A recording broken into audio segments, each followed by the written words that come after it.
And we're back for another episode of Startup Hustle, a podcast for entrepreneurs by entrepreneurs.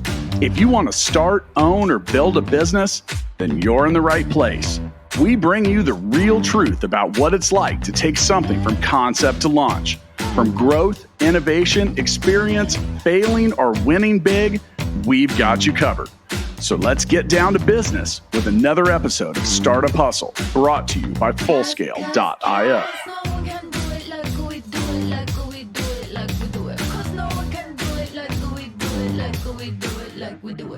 And we're back. Another episode of Startup Hustle. Matt DeCoursey here to have another conversation that I'm hoping helps your business grow. Now, look, we're all trying to get started. We're all trying to do what we can to just do it. With that, there's a lot of different things and a lot of different avenues that you can take your business and your startup down. Now, we've all heard of startup accelerators and incubators, but the real question is what are those? How do I find one? Which one's the right one for me? It goes on and on and on. And I've brought someone in to help demystify that. Now, before we get too far into that, I need to let you know that today's episode of Startup Hustle is brought to you by Tesseract Ventures. They help companies become smarter, better connected, and more efficient through next generation robotics, 21st century software, and radically connected platforms. Visit TesseractVentures.io to learn more, or just scroll down and click the link in the show notes. They really do cool stuff. They make fun and interesting robots. Now, with me today, I've got Shawn Flynn, and Shawn is the host of the Silicon Valley podcast. He spends his days talking to famous entrepreneurs, venture capitalists, leaders in technology.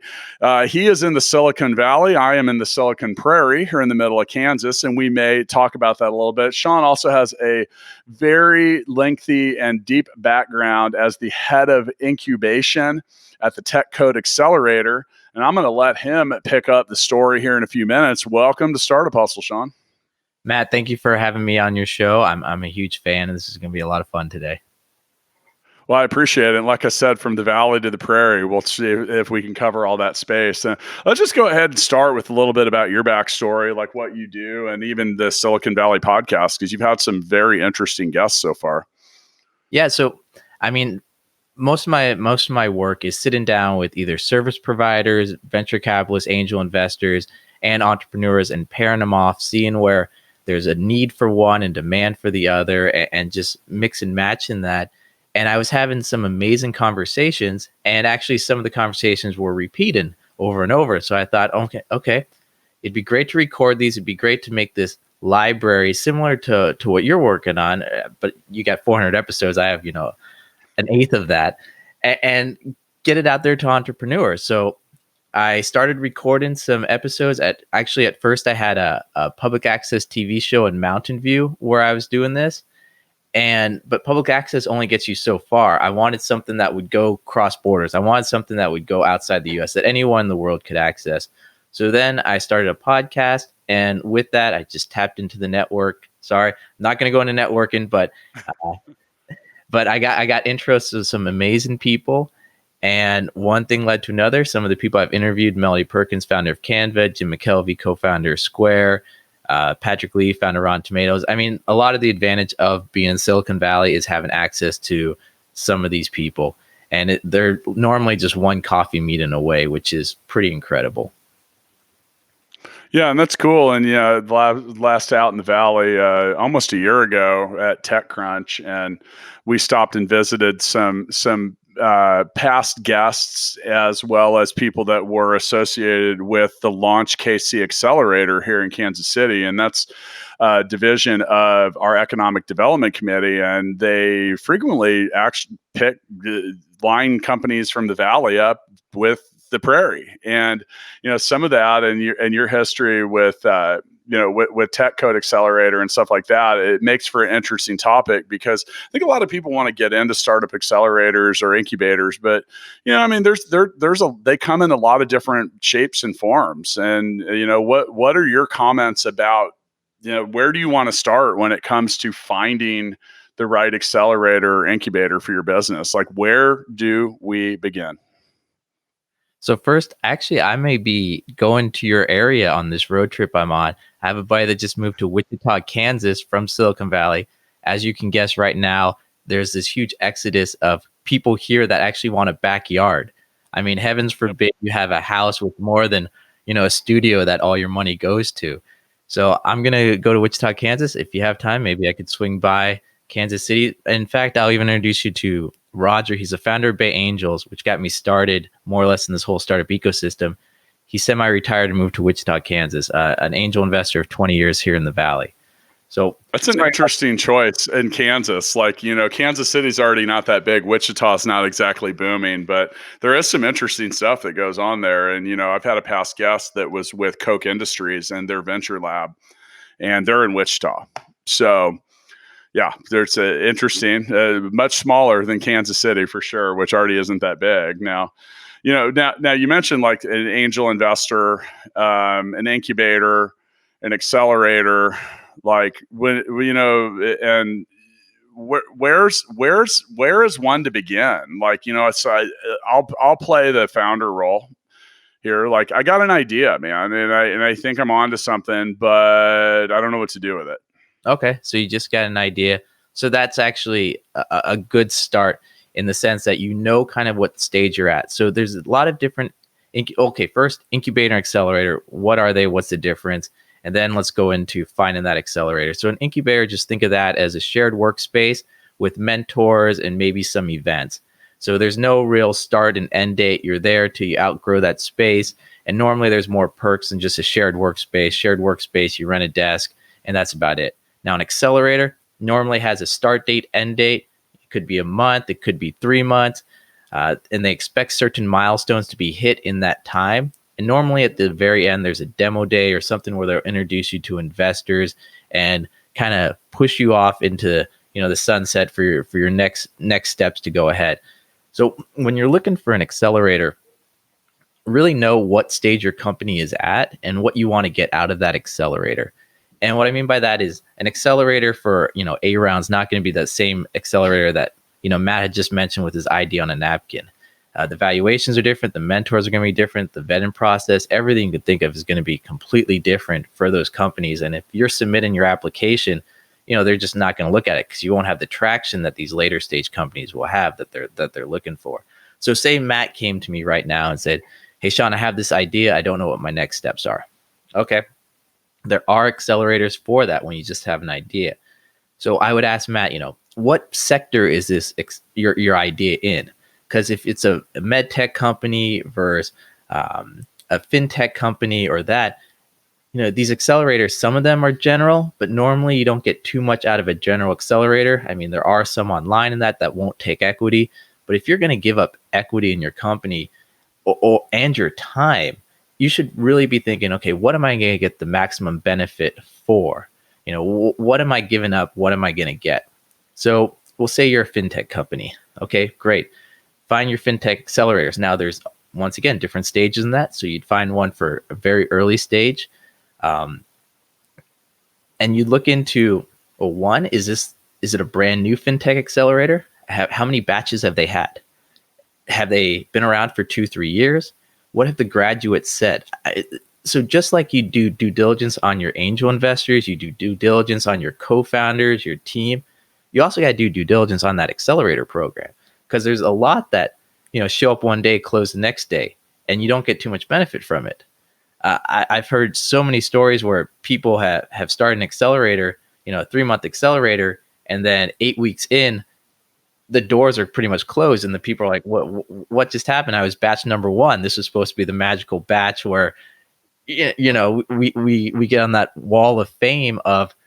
We were the next Google, but in reality, now you're like, oh, I've wasted 8 weeks of my time. And, time is money, especially if you're an early stage company, you don't have anything in the bank. That 8 weeks can really, really put a dent in the life of your business. And Matt, stop me if I'm just going off on a tangent on anything. Well, I have a question for you. So like, how do you avoid that? Because like you mentioned, there's at an early stage business, setbacks can be catastrophic. And, and one thing that I think anyone that's looking for an accelerator and incubator should know is like there's a process you have to go through to get accepted into that, and that's going to take time too. So like, is there any particular like do's or don'ts that you can share with us? So like, here's the thing. I think when people start an accelerator and incubator, they have the best interest in mind. But like you said, and I'm not familiar firsthand with something that's closed the doors halfway through, but I mean, it takes money to run stuff. So, I don't know if you're aware of any, like what's a red flag or what's something, like obviously some incubators and accelerators are really well known, but how do I stay out of the ones I don't want to be in? So a lot of red flags you can mitigate those by asking past graduates of the accelerator, hey, this accelerator says I'm going to get all these benefits. I'm going to get this many hours with mentors. I'm going to get this many intros to angels. I'm going to get this many intros to potential corporate partners or corporates that are doing some types of projects or that. Find out from the alumni, hey, how much of this was actually true? Was it more than what they're saying? Was it less? Was it about the same? What has been the follow-up since your graduation? 3 months from that time, 6 months from then? Were you introduced to this network? Are your class, is it a strong alumni? What's happening? Your mentors themselves, when they were working with you, how much were they actually helping you? How much were they really just kind of, doing a hard sale on the side going, hey, I'll give you, I'm here to give you 2 hours a week because that's what I told the accelerator. But, you can just hire me for a little bit more. My hourly rate is this, and then I can help you this much more. And that is a common thing for a lot of the mentors. Some accelerators, they pay their mentors an hourly rate. Others, give them a little equity in the total equity pool from that batch. Others are just using it for lead gen, which is okay. I mean, I'm totally fine with mentors using accelerators programs for lead gen within bounds. I mean, everything should be open and honest before. So ask, graduates, hey, the mentors there, what was the commitment? What was the involvement after? Did they just want, other perks that they didn't mention to you? Also the connections with angel groups, micro VCs, VCs. How many, partnership agreements does this accelerator have? And I mean, if you're a fintech company that, going back to that example, that knows my product's going to be in these markets, do they have partnerships with groups in those markets? Do they have partnerships with banks? Do they have, if you ask enough questions, most of that due diligence, you'll get the answer that you want. Now, if it's a first time accelerator program, that, once again, you don't have the alumni, that's a little tricky. Then that goes back to who's founding it, who's the backers. Is it a corporate like Verizon that's putting on this accelerator program?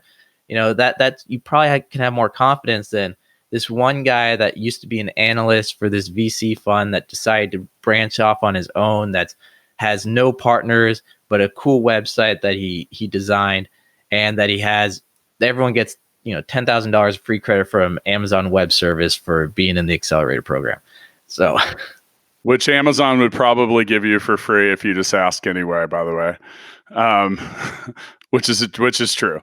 So yeah, I think that so much of what you just said comes down to like, what's the intent? Now, one of the things you mentioned, so there's, I've come across like mentoring organizations and different stuff that will disallow a direct mentor from actually doing business or being an investor with the mentee. And like, it's like strictly forbidden. And why? It's because it's an attempt to keep the relationship pure and not create this vested interest in doing this or doing that, which honestly, I gotta be honest. Like, I kind of don't like that in some regards, because if I get to know you really well and you're mentoring me and like we're doing business, like, I mean, that's consensual. It's like, and so some of that is if that exists. One thing that Shawn said that I think is really important is you use the term accelerator, and he was talking about, all right, so I think people sometimes get hung up on like, well, are they going to give me any money? Are they going to do this? Are they going to do that? They're trying to accelerate your path in X, Y, and Z. So what is that? And look, those connections, and we were joking about the networking comment earlier, but access to other people's network is powerful. Like, would you rather have $10,000 of my money, or would you rather have me interested in your success? Because the second one is more valuable. And, so like, and he's right. Like, where are they going to accelerate your progress at meeting people, having cred, doing different things? Like, one of our past guests and future hosts here on Startup Hustle, Roy Scott, just came out of Techstars. And that's a very well-known accelerator. And it gave him a Boy Scout badge that gave him a very investable platform, which has kept him hella busy. But we announced Roy as one of our additional hosts, and he's like, man, the money's plowing in. I'm like, dude, go deal with that. We'll come back. We'll tell this story after. Now I own 20% of the company. So I had a little bit of a vested interest in him keeping on doing that. But the whole thing is like, with that particular accelerator, they do have a vested interest. They make a small investment, and they put themselves in a position. I like vested interest positions. And I say vested interest, meaning like if Shawn is the accelerator and I have an idea and he's got a small piece of that, well, he has a vested interest in me being successful. And I think that's why I see a lot of advisory roles fail. Like, when there's no like real, like, what do I get out of it? Like, my time's valuable, my energy is, my invites, they're all valuable. So why do I care? And I think if you give people a reason to care. Now, on the flip side of that, I would imagine you could probably get yourself in some situations that aren't favorable. Have you witnessed any of that? Oh yeah, of course. Well, let's talk about that, because we're trying to save people from themselves here. So, well, some of that. Okay, so a couple of examples of situations that I've seen people get themselves in. I mean, I know of one accelerator, I won't drop names, where yeah, we can leave them nameless, right? Yeah, they gave up 3% of equity for the potential of getting an investment at the end of the accelerator. The accelerator, after they did the vetting process, didn't like the company, decided not to invest the money. Of course, the company was like, hey, we need that money for rent. We already planned it for rent. And then, it's a PR nightmare. You have people on social media just go, this accelerator is fake. They owe us money. You have the accelerator commenting, well, no, in the thing, our due diligence is the accelerator process, which we gave you for the equity in your company, and the investment at the end was additional, and it's clearly written here. I mean, that was a situation I saw. Another situation, I mean, a lot of it going back to advisors being invested. Some advisors, that's where I see the biggest issues, where companies will give, 0.5% of their company, maybe up to 2%, who knows, and they expect all these introductions from the advisors. They expect almost the world from them. They'll work with them for a little while, and then after time, maybe stop returning the phone call. The startup goes, hey, we gave you this money, we gave it to you on day one, or these shares, which they should have vested over a certain amount of time, which they should have had milestones or expectations, either in writing or something a little bit more formal for that advisor, going, hey, if we're going to give you, say percentage of our company, it'll be 0.2 over, this 10-month span. And we expect this many intros in this time. We expect, these things from you. Other than you're an advisor, we just put you on our deck. All right. I guess a lot of it, the problems go back to the expectations not clearly being defined in advance and not having that open conversation. Yeah, I think, and I'm sitting here, that's the flashing light in my head right now is defined expectations. And you use the term vesting, like, you should never be giving an accelerator or anything just like, hey, here's the ownership. Like, here it is. It's as easy. It can be as easily defined as like quarterly participation, like certain things, and give yourself an out. Because I've actually run into that. I did have an advisor in something, and the guy just like, I mean, he was really ambitious about it up front. And, sometimes people get busy and their own stuff comes up, and 0.5% of a startup is not in the forefront. their thought process. And so, we got 6-8 months in and just hadn't done anything. And we had put had enough experience in life to know that we had to define some of that. So we just sent a simple letter and said, this clearly isn't working out, and we're exercising our option to not have this option. And that was it. It was very easy. But that good fences make good neighbors. Now, I'm the son of a lawyer, so I kind of grew up with those expectations. But, look, good contracts and good agreements cover the good and the bad. They cover what happens if things go really well, and they cover what happens when things don't. If you look at any agreement that you have with an investor, with an incubator, with an accelerator, with a co-founder, an advisor, and you don't have both sides of that, then you haven't made a well-rounded agreement. Do you agree with that? Oh, I love that. And I also really like the good fences make good neighbors. I'm going to use that term. Yeah. It's true, though. I mean, it's just saying I didn't make that up. I mean, that's probably I've heard that my whole life, but it's true. Like, so the thing is like set boundaries, set expectations. And you know what? You got to be reasonable too. Because like in your scenario you mentioned, it's like, hey, we've got some advisor and we expect the world. Don't.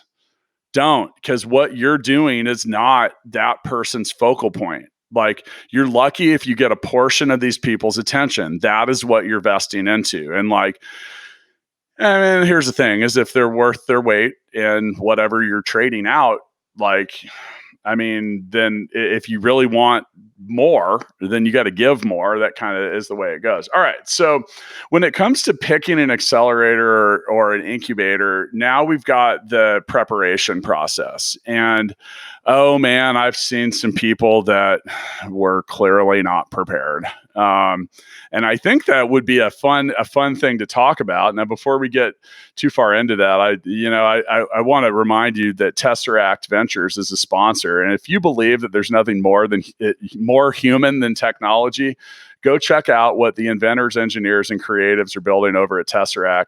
From robots to flexible tech solutions for construction and beyond, the Tesseract team dream. They dream it and they make it come to life. I mentioned these guys make some really cool robotics and stuff like that. And scroll down to the show notes and see what they're doing over there.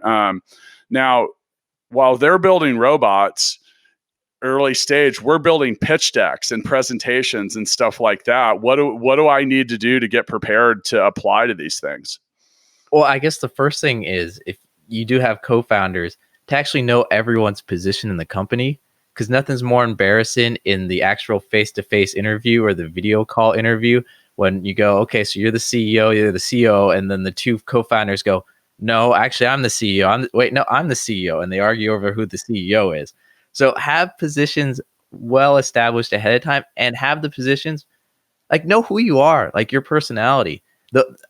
I can't tell you the number of times I've had two engineers that hate sales, hate meeting people, hate talking, just want to build a product. And one guy goes, yeah, I'm the CEO. It's like, no. You got the CTO, maybe the CO, but you guys need someone that goes out there and sells. You need someone that, has that personality. And if that's not your personality, you got to find it. So kind of know. That group needs a third co-founder. Yeah. Definitely. I mean, know what you like to do, what your strong points are. And if it's not that, be the CTO, step down, but have that. So first I'd say, know yourself, your positions at the company, what you plan on working on. And then to get ready for the application process and everything, think to yourself, okay, how can I build something right now to give an investor confidence in the company?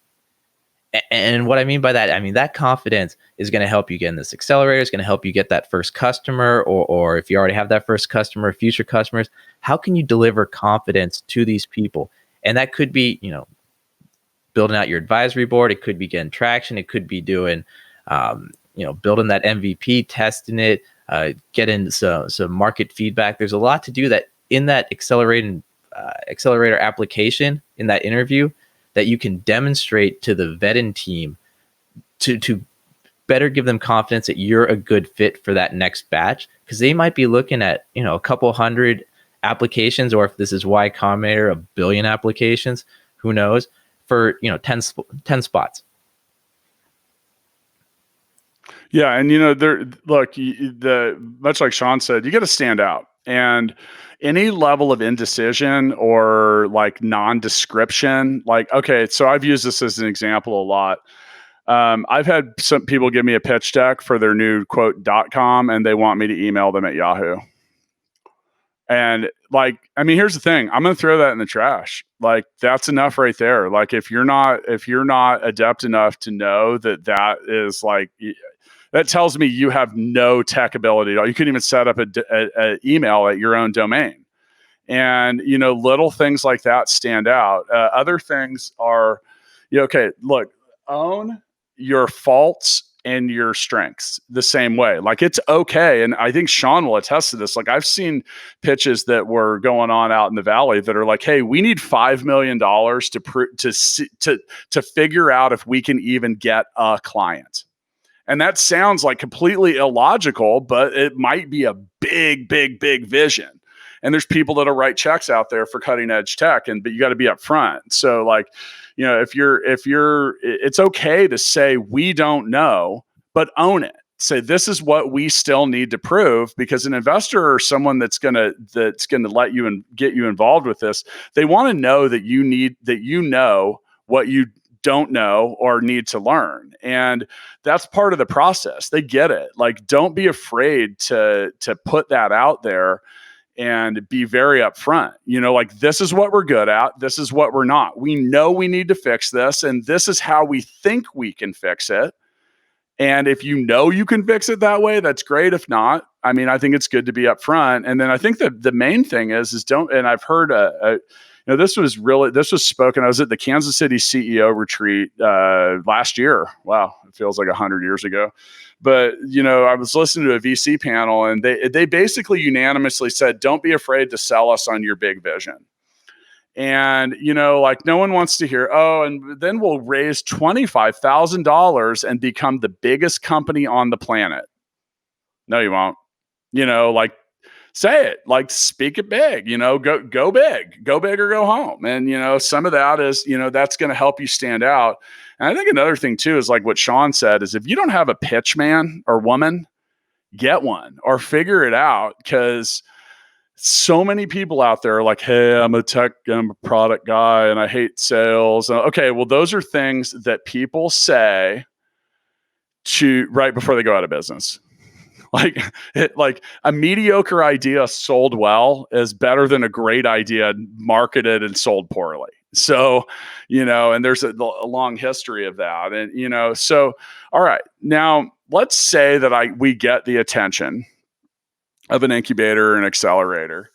What can we expect next? Like, are we going to interview? Are we going to pitch? Are we going to like get voted on? Like, what are the common next steps?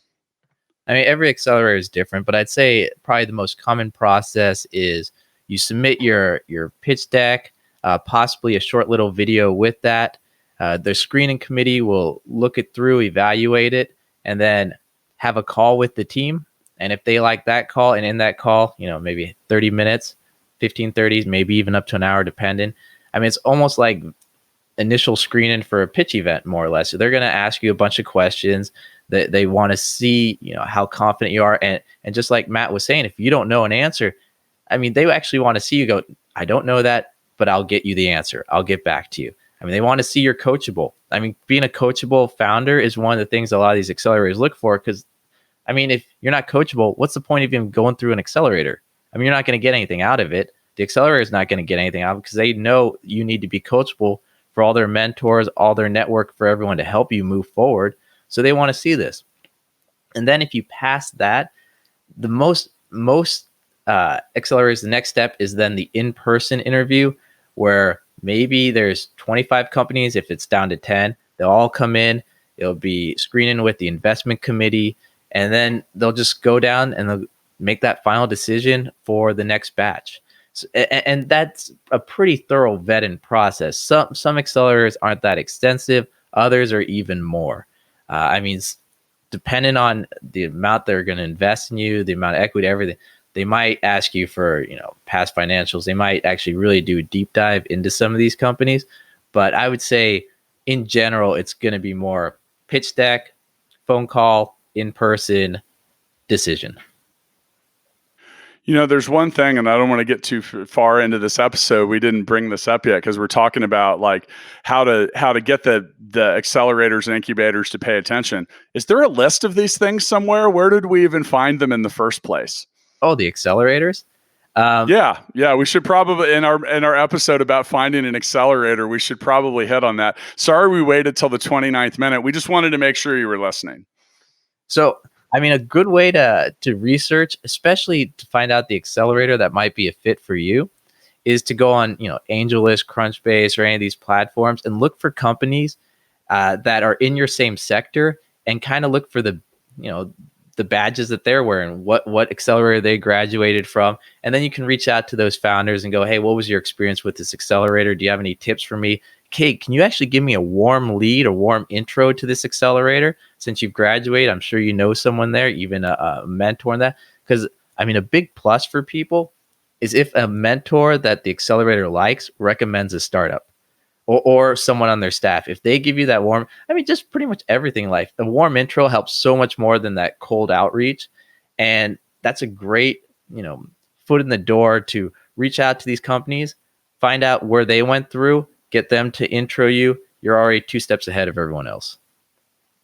I mean, my answer to that is just Google. Kind of like you said, Professor Google teaches that class all day, 24 hours a day. He never closes that class. It never ends. And, the thing is they're everywhere. I mean, they're everywhere. Just in Kansas City alone, there's I got double digits and they exist in all shapes and forms. Like, they do a lot of different things. Some of them, like here we have a thing called Digital Sandbox, which is like a $20,000 grant. It's not a true accelerator or incubator, but they make you go through that whole process of prep, and then you get a grant. And Launch KC, which my business Full Scale is the development partner with, like, they find a top level partner that sponsors the program and invests in 6 or 7 companies, and they do specific things like insurance tech, health tech, clean tech, stuff like that. And it is important to try to find things that so if you're a fintech company and you're applying to be in the clean tech vertical, you're not getting accepted. So it's just like, that's not the fit for you. And then there are some things too that are kind of just industry agnostic. Now, some of this is going to take some time too. Like, what do you think from announcement to choice is a rough expectation of what someone can expect to go through the process from application to yes or no? 6 to 8 weeks, I would say, on average. Might be longer, some of these accelerators that run multiple batches on different sectors will say our next fintech batch will be May of 2021, and they'll have this calendar. These are the application dates. This is the day of the accelerator.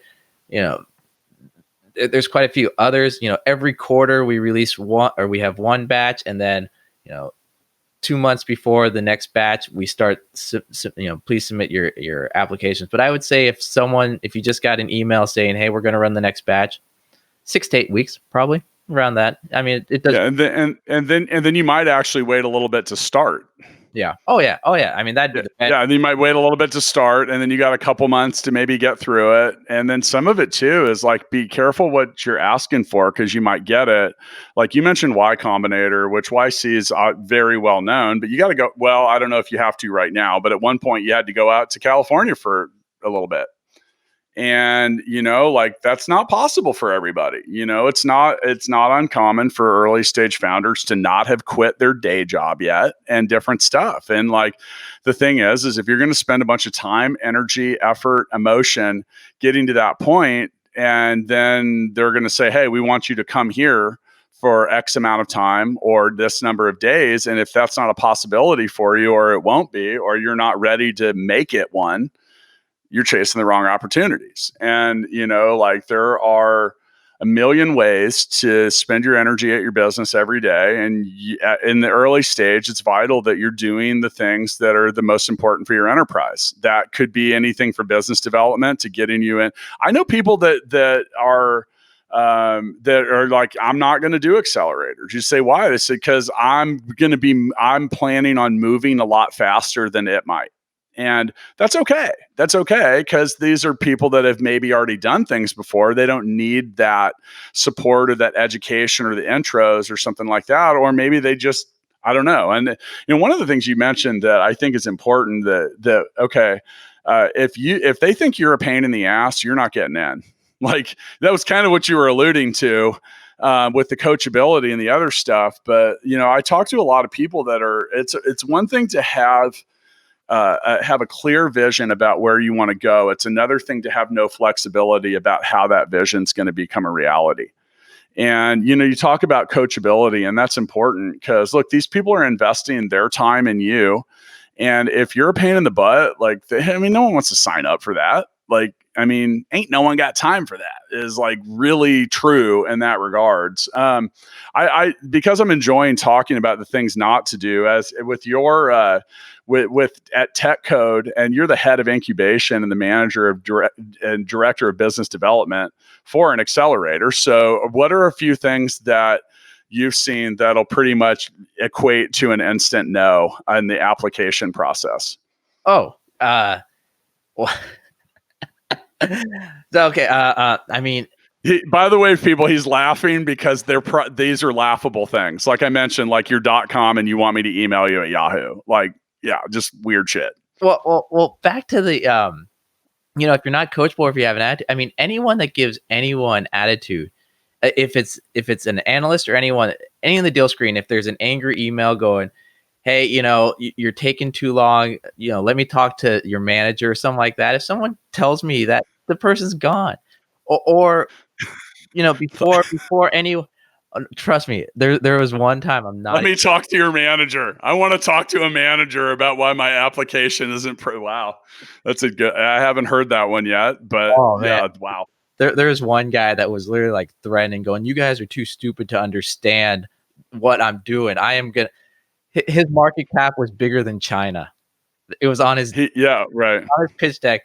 Our market cap is bigger than Apple. It's bigger than China. It's going to be the second largest. And we're like, this is not the best time for your application. Please, submit it again in following. But we're trying to be as polite as possible, because we looked at. Well, another example is I see people, they're like, well, we'll have 25% of market share, and it's like 5 months into the timeline. I'm like, you're lucky if you're going to have an MVP by then. Like, I know people have taken longer to make a fucking pitch deck. Like, let's just be realistic. Like, you're not going to have, and if you did have 25% of the market after 5 months, it wasn't a very big market in the first place. Yeah. All right. What are a couple other things? Because I can tell you've got them right there on the tip of your tongue. Well, you've been to Silicon Valley. You know how small of an ecosystem this is. You're here less than a year. You somehow are 1 or 2 degrees separated from everyone. Everyone knows everyone. Right. So if you're looking at a pitch deck and there's an advisor or someone on it that you're like, I just don't like this guy, that company's got, because you don't want to talk to that person ever again. You don't want to talk to, if there's an entrepreneur that you knew from an earlier batch, or that someone had worked with that told you, and he's on no. Like, the list can go on and on, but it's mostly personal. Have you ever had a bad encounter with someone? Did that guy go to an event at your location and you caught him stealing pizza? Like, the list can go on and on. It's ridiculous. But yeah, no. And that's the same, also the opposite for people that get, passes for pretty much doing nothing, because you're like, I really like that guy. I want to see him succeed. I want to help him out. Oh, hey, you help him out. He's a good guy. Oh, I like this guy.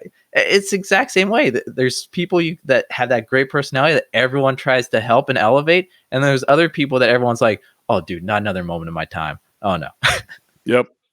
Well, you're talking about likability, and I've been fascinated with that for years, because likability is a yes or no thing.